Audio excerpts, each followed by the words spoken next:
What up, Pittsburgh Steelers fans? Matty P, Shannon White here with another episode of the Steelers Global Perspective. We are looking into the second round of the 2023 NFL Draft when the Steelers selected Joey Porter Jr. and Keeanu Benton at 32 and 49, respectively. We're going to look into these two blokes in this second round draft pick review and have a look at what they did in 2023, what it projects to be in 2024, and where the areas of focus need to be in terms of improvement, or what do we need to just see a bit more of.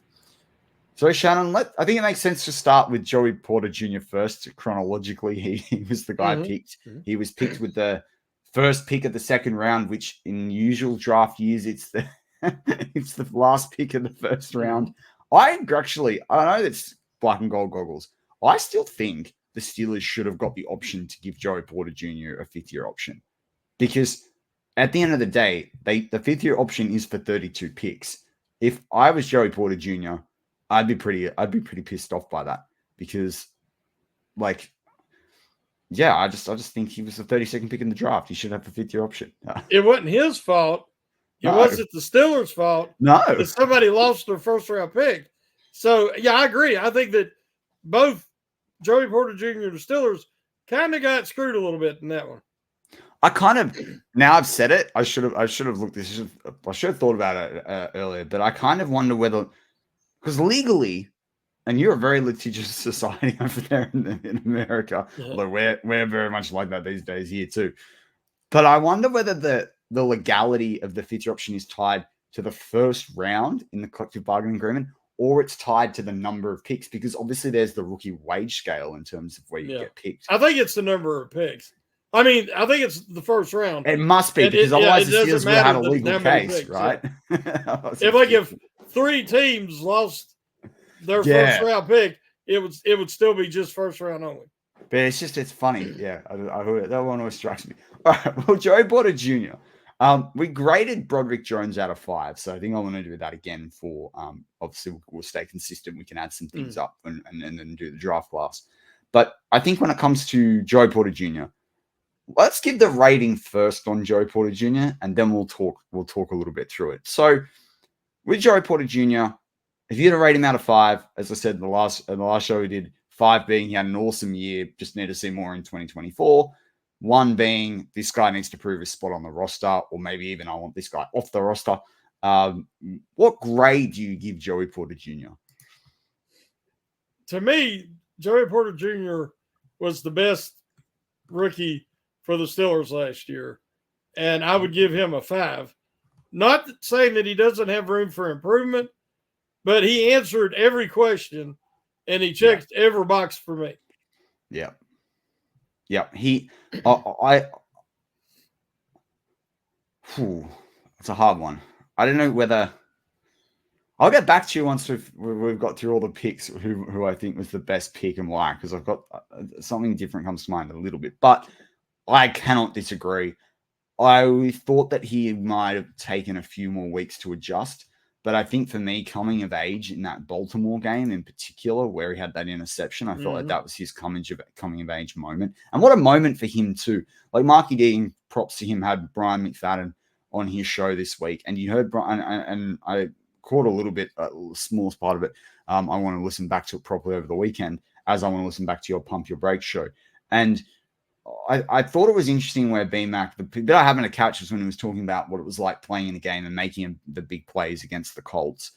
And I just thought to myself, like, it sort of reminded me of the Joey Porter Jr. pick against Baltimore, and like what a moment that would have been for Joey Porter Jr. after seeing his dad play there, after growing up in and around the Steelers, to then be playing not just a game against to be playing in the NFL in your rookie year, to be playing at home, and to be playing the Baltimore Ravens, like literally the bitter enemy, the arch rival who can compete with the Steelers in a tight game, and you make that interception at that moment, like huge. So I feel like that was just the launch pad from there. I feel like he just played better, and I'm going to try and pull up some of the gradings and stats and stuff as well, because I think it's interesting there. But 1 interception, that was it. Happened to be his only interception, but he did have 10 pass defenses on the year, which was pretty good for someone that came in with a few tackling questions. He also had 43 tackles, 32 solo. Like, he had a pretty good year. He only allowed 47.6% completion rate on throws his way. So he allowed 30 completions on 63 targets for 449 yards. That was quite a high number of yards per completion, but remember, he only allowed 47.6% completion rate. He allowed a quarterback rating of 70.1 on throws his way. And his missed tackle rate was pretty low for a DB with 6.5%. He literally missed 3 tackles on the year. He didn't allow his only a third of the yards that he allowed were yak yardage. That's pretty good. And he played 26% of the special team snaps. Yeah. To me, well, you go down check boxes. He was a shutdown corner. Yep. That's what they needed. They needed a guy who could press, and he accepted the challenge. He would get up in everybody's face, and even the top guys that he faced last year. And, he didn't get it penalized as much as I was afraid he would, because he was very handsy and very physical. And that was a concern. But I think he really showed a little almost veteran savvy that, he would do a little bit on the backside where the ref couldn't see. And so I was impressed with that. His speed was better than I thought, and that he stayed with guys. So, you have to be in close enough contact to use that reach. But he ran with these guys very well. And then that reach was incredible. That's how he got all them deflections. And of course, he picked up an interception in the preseason as well. So we see that his hands, even in the preseason, we see his hands were decent. And then, of course, that big one against Baltimore. So he is very confident. He talked trash talk, but he backed it up. Yep. And I didn't worry about his guy. I didn't worry about that side of the field. So for me, for a first-round draft pick, that's what I was expecting. That's it. Even if it was the first pick of the second round. and they and the Steelers pretty much now have one of their outside corners plug and play. I mean, he played 765 of his, it was 855 snaps outside corner. I mean, that's just locked down, ready to go, done. Put the tick of approval on that one. I will say this though. I mean, again, I know everyone out there doesn't love the PFF grades, and I understand it. I don't take the number for what it is. I take it with a grain of salt. But I do just generally look at like averages over through the year and get just a sense for how they were graded. He did drop off a bit like Broderick Jones, which is interesting, but rookies do get fatigue. But it's not like he was terrible and now we've got question marks, and you can't argue with his rookie year as a cornerback. And even, again, to quote Brian McFadden, quarterbacks do target rookie cornerbacks. They want to expose these guys, right? So they want to test. The more film they have on you, they pick it apart and they find your weaknesses. Even if they're not glaring, they'll find them. And they started to attack him differently later in the season. And that's why, he wasn't quite as effective. But again, he held up, didn't hit the rookie wall. So I was very pleased. All right. Well, we gave him a 5. So right now we're 9.5 out of 10.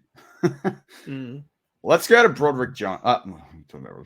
Let's go who we go 4.5. Let's go to Keeanu Benton out of Wisconsin. Their other second-round pick number 49. Loved to pick Keeanu Benton pick.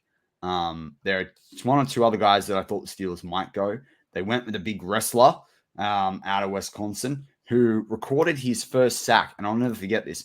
I had the game on my phone.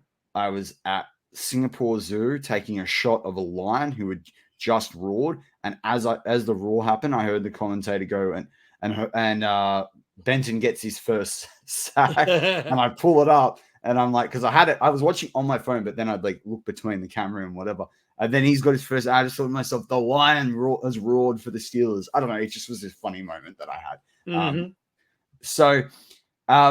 But Keeanu Benton to me is probably what you said before about Joey Porter Jr. I think to me, I'd argue that he potentially, probably more from production standpoint, had the best year out of all the rookies. However, I also think, like Broderick Jones, I question exactly how the Steelers might be using Benton.